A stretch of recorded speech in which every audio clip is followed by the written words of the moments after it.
It's an external movement. It's something people on the outside can see.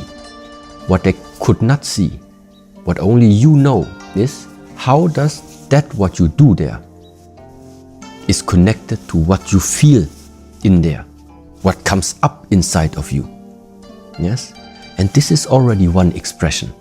Or there is something you do externally, but it is affecting you on the inside. And no matter what it is, even if you start riding a bicycle, in order to ride the bicycle, you need the sense of balance. There is something that you are doing on the inside. The question is, are you aware of what exactly it is you are doing it? And so that's why we say there are so many different methods how to cultivate and how to slowly start establishing this type of connection. Also like doing only kitchen work, cutting vegetables. Also this, because, how I say it, if you would have closed eyes, you know when the knife is touching the vegetable, because it goes hand in hand with a perception of feeling. You know when it's touching. So let's just imagine you're really concentrated. You know when it's touching. And so now, at the same time, you know now how do you properly cut. So you maybe slide a little bit to the front and then you do that one slide. Closed eyes. So what does it mean? It means that there is something where you connect feeling with action.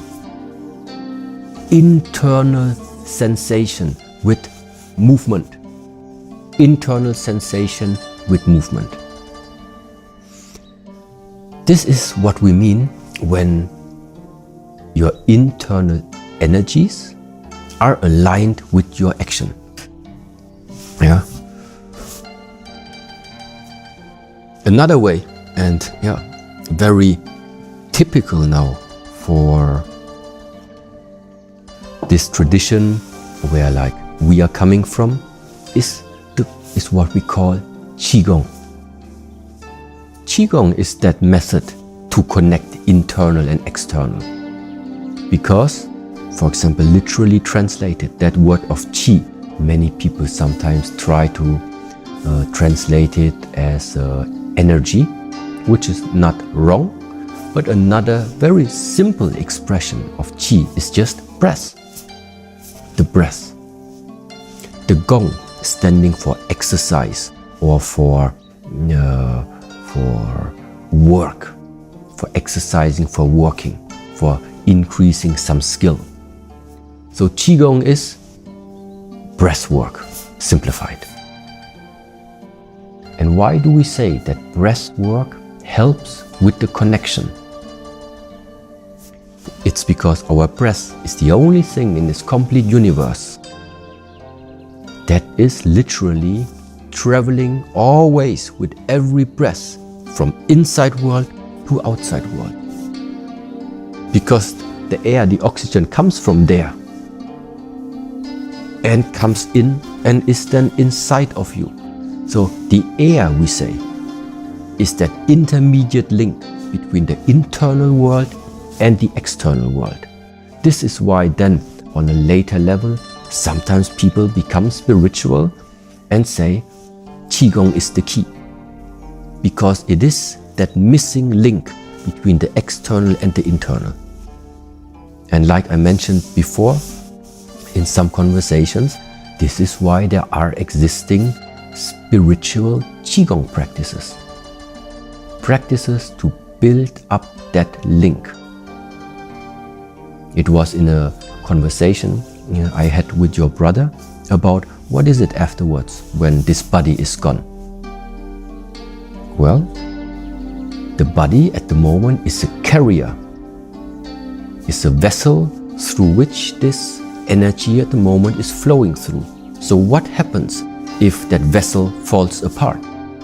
I don't know what happens. But if it falls apart, but that amount of energy that you have cultivated is still existing, it might just search for another vessel. to get into another exchange of internal and external. And this is why